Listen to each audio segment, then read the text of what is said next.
¿Sabías que si un estudiante saca una muy mala nota en un primer examen y luego rinde un segundo examen, es muy probable que saque mejor nota sin siquiera haber estudiado nada? Hoy hablamos sobre esto con un café con ciencia.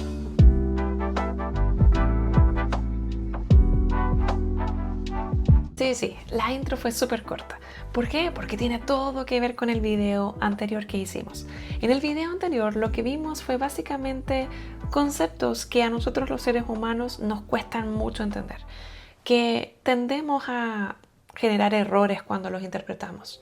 Por ejemplo, vimos los gráficos, vimos los patrones, que nuestro cerebro es muy bueno armando patrones donde no los hay, y acerca del azar. Hablamos de que nuestro cerebro es muy malo interpretando lo que el azar es capaz de hacer. Hoy lo que vamos a hacer es hablar acerca de 3 conceptos que sí vale la pena entender acerca de estadística, de manera que podamos contrarrestar justamente estos errores, estos conceptos que no entendemos tan bien en la vida diaria y, por supuesto, en la interpretación de datos en estudios científicos, que es con lo que tiene que ver este canal. Con este video vas a poder estar más alerta, vas a poder entender un poco mejor de qué se trata la vida, los números, la estadística.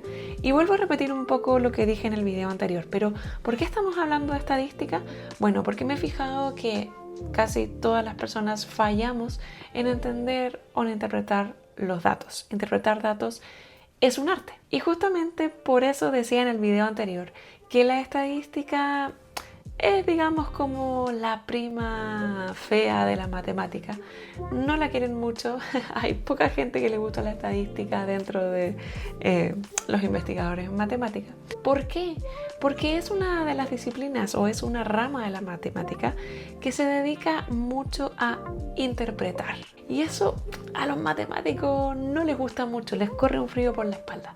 ¿Por qué? Porque los matemáticos son personas de bien, son personas que les gusta la exactitud, les gusta la precisión. Si tú le vas a preguntar a un matemático el número pi, te va a decir el número pi con muchos decimales, pero si tú le preguntas a un físico, alguien como yo, te va a decir algo así como con las manitos, te va a decir algo así como, sí, pi es como más o menos 3. Y un matemático colapsa con eso, como que más o menos 3. O sea, pi es esto, ni siquiera me lo sé.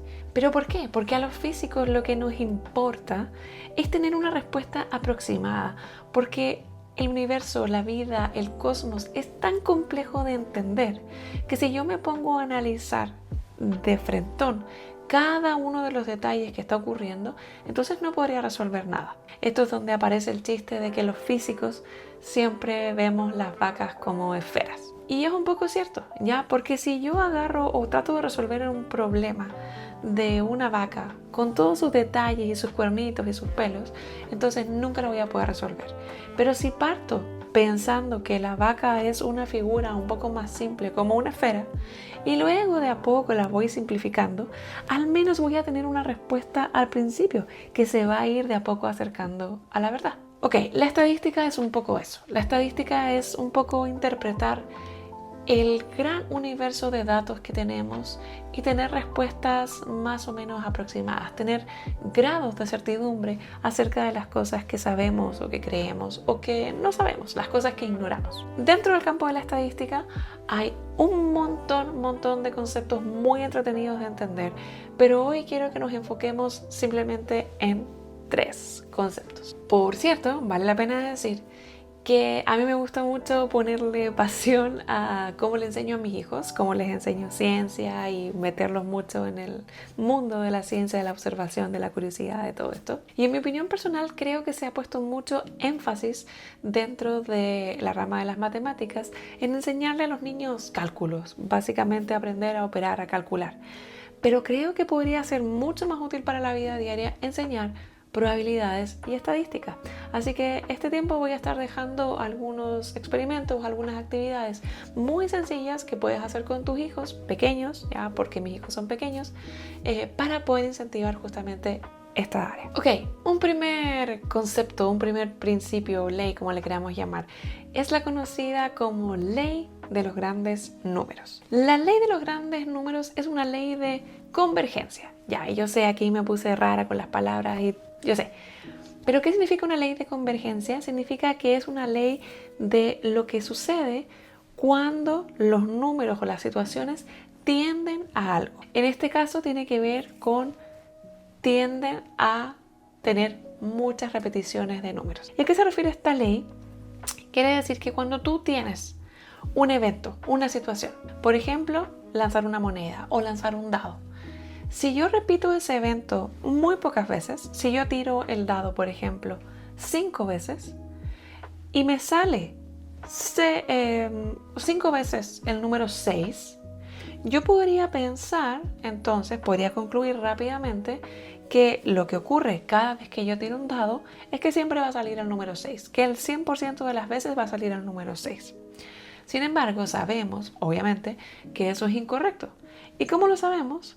Bueno, la ley de los grandes números nos dice que mientras más veces yo repita este evento de lanzar el dado, entonces si lo lanzo 100 veces, si lo lanzo 1000 veces, que por cierto fue una actividad que me tocó hacer en mi primer año de la universidad, tirar un dado 100 veces y escribir que salía. Entonces lo que va a pasar es que los resultados se van a parecer a los resultados esperados, a lo que esperamos que suceda. Eso quiere decir que los valores comienzan a converger, empiezan a parecerse a lo que realmente debería pasar. ¿Y qué es lo que debería pasar si yo tiro un dado 100 veces? Bueno, que el número 6 no va a salir el 100% de las veces, ¿verdad? Va a salir más o menos tendiendo a un sexto de las veces, porque tenemos 6 posibilidades, ¿ok? Entonces la ley de los grandes números nos dice que mientras más eventos tengamos, mientras más cantidad de repeticiones de eventos tengamos, mejores van a ser los resultados. Y esto es algo que tenemos que tener en cuenta en la vida diaria. Si yo tengo pocas repeticiones de un evento, cosas como anécdotas o historias que me cuenta una amiga o algo que me pasó a mí, entonces es muy fácil creer que eso es lo que se repite en la totalidad de las ocasiones. Pero eso no es así. Necesito repetir muchas veces este evento, repetir muchas veces el experimento, si estamos hablando de un estudio científico, para saber qué es lo que ocurre en realidad. Porque todo esto tiene que ver con probabilidades. El mundo se puede entender a través de las probabilidades.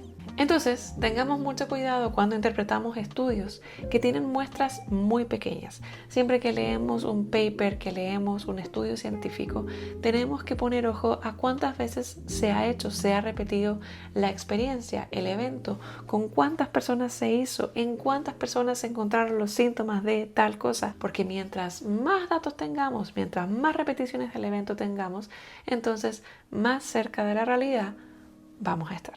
El segundo concepto, que tiene un poco que ver con el anterior y de hecho todos los conceptos aquí están relacionados, entonces a veces parecen como que estamos hablando de lo mismo, pero son conceptos diferentes, ¿ya? Es, número 2, el de regresión a la media. Y yo sé que estos nombres suenan medio fancy, pero si lo dijéramos en un lenguaje un poco más vulgar, más sencillo, sería algo así como volver al promedio. La regresión a la media es un fenómeno que dice que en cada sucesión de eventos, lo que siempre va a tender a pasar es que los eventos van a tender a irse al promedio de la situación.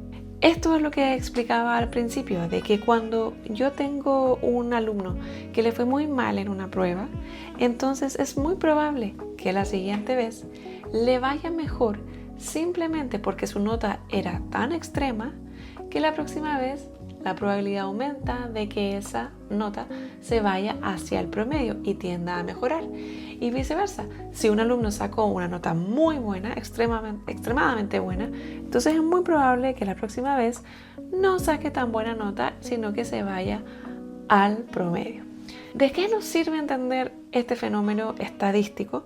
Bueno, nos sirve para entender justamente estudios, por ejemplo, que tienen que ver con la salud. A veces tenemos un estudio de medicamento o de un tratamiento de cierto tipo y se reportan los síntomas. Personas que tienen síntomas muy extremos, por ejemplo, dolor de cabeza extremo o fatiga muy fuerte o un resfriado muy fuerte, se le aplica un tratamiento y un par de días después o cuando se le vuelve a hacer la medición, reportan mejorías significativas. Pero eso podría no ser una consecuencia del medicamento o del tratamiento que le estamos dando, sino que podría simplemente ser el efecto de regresión a la media. Por lo tanto, cada vez que leemos un estudio o que diseñamos un estudio o un experimento, tenemos que ser capaces de diseñar un estudio o de interpretar el estudio a la luz de este fenómeno, de que lo que estamos viendo no sea simplemente un efecto de regresión a la media, sino que sea realmente el efecto de lo que queremos medir. En último lugar, tercer lugar, tenemos el concepto de distribución normal. Y te estoy explicando estos conceptos solamente de nuevo, que yo sé que son conceptos súper técnicos, ya que suenan de una rama muy técnica, que lo es de hecho, y me estoy saltando un montón de otros conceptos muy útiles también para la vida, pero creo que ya conocer esto, tener una base acerca de estos conceptos, te puede dar una intuición acerca de cómo funcionan los números, de cómo funcionan los datos y del cuidado que tenemos que tener cuando miramos estudios, cuando miramos lo que pasa en la vida diaria, etcétera, etcétera. Y este es el concepto de distribución normal. La distribución normal tiene que ver simplemente con cómo se distribuyen los eventos cuando suceden. Por ejemplo, cuando hacemos mediciones de la altura de una persona o de las personas que están en esta sala, cuando hacemos ese tipo de mediciones, entonces nos vamos a dar cuenta que lo que generalmente tenemos es un gráfico de campana. Eso es lo que se llama una distribución normal, una forma en cómo los datos se distribuyen. ¿Y cómo tienden a distribuirse? ¿Qué es esto del gráfico de campana? Que la mayoría de los datos, es decir, los datos que se presentan más frecuentemente, están muy cerca del promedio de estos datos. En el mismo ejemplo de las alturas de los alumnos, ya la mayoría de los alumnos va a estar muy cerca del promedio y vamos a tener ciertos casos extremos al final de pequeñas frecuencias. Vamos a tener pocos eventos que se encuentran en los extremos, es decir, vamos a tener quizás una persona que sea muy bajita y una o dos personas que tal vez sean muy altas. Pero todo el resto, la mayoría, va a estar en torno al promedio. ¿Y por qué nos ayuda a saber esto? Bueno, primero nos ayuda a saber cómo en general se distribuyen los eventos, cómo tienden a suceder. Pero también me parece importante recalcar que aparecen justamente eventos extremos, o sea, ok, van a haber muchas personas que más o menos miden lo mismo, que están cerca de un promedio, pero también van a haber personas bajitas. ¿Por qué? Porque el gráfico nos dice que estos eventos, si bien ocurren pocas veces, ocurren con una cierta frecuencia, una frecuencia muy baja, pero ocurren. Y simplemente un poco para recordar que el hecho de que un evento ocurra pocas veces o digamos de que tenga una baja probabilidad de que ocurra, no significa que no ocurra, que sea imposible de que ocurra. Y lo menciono porque muchas veces nos sorprendemos de eventos que tienen una baja probabilidad de ocurrencia, pero recordemos que baja probabilidad significa que ocurre pocas veces, pero que puede ocurrir y que va a ocurrir en muchas ocasiones si repetimos las mediciones. Entonces es muy importante entender que los eventos extremos, las coincidencias o digamos aquellos eventos que parecen muy raros, suceden. No suceden tanto, pero suceden. De esta manera puedes interpretar mejor los datos de nuevo de los estudios científicos, que es a lo que está enfocado este canal, de los papers, de la ciencia, de lo que te dicen en los medios, de las noticias científicas, ya que puedas entender un poco mejor cuando hablamos de estos conceptos, pero también de que puedas interpretar mejor lo que ocurre en tu vida, en la vida diaria, lo que ocurre en el mundo, básicamente. Te invito a que los pienses, los reflexiones, de que tal vez leas un poco más de ellos. Mi idea es en un futuro, porque tengo otros videos en mente ahora, pero mi idea es en un futuro hacer una serie muy bien hecha acerca de estadística, ¿ya? Porque creo que vale la pena totalmente entenderla, pero yo misma necesito entenderlo mejor. Yo no soy doctora en matemática, ni estudié matemáticas, tuve solo los primeros años cursos de matemáticas, y creo que estos son los conceptos que podrían servir más, pero definitivamente hay muchos otros conceptos que pudieran ser muy entretenidos de entender. Y también porque este video da un poco paso al último video de esta miniserie dentro de la serie, ya como de estadística, en donde vamos a hablar sobre errores, sesgos, ruido, y tiene un propósito para ustedes de cómo entender la ciencia, cómo entender lo que pasa en ciencia, los resultados. Así que nos vemos en el próximo Café con Ciencia. Como siempre, por supuesto, deja tus comentarios, deja tus preguntas. Yo sé, me demoro mucho, hay comentarios que he respondido en meses, pero me gusta tomarme el tiempo de contestarlos. Hay comentarios muy buenos que me dejan a veces y que necesito leer un poco, necesito leer las referencias que me dejan, repasar cosas y bueno, muchas veces aprender. A veces hay comentarios que efectivamente me hacen darme cuenta de que dije algo equivocado y necesito tomarme el tiempo para eso. Pero me encanta que dejen sus comentarios. Se me está apagando la luz. Nos vemos. Adiós.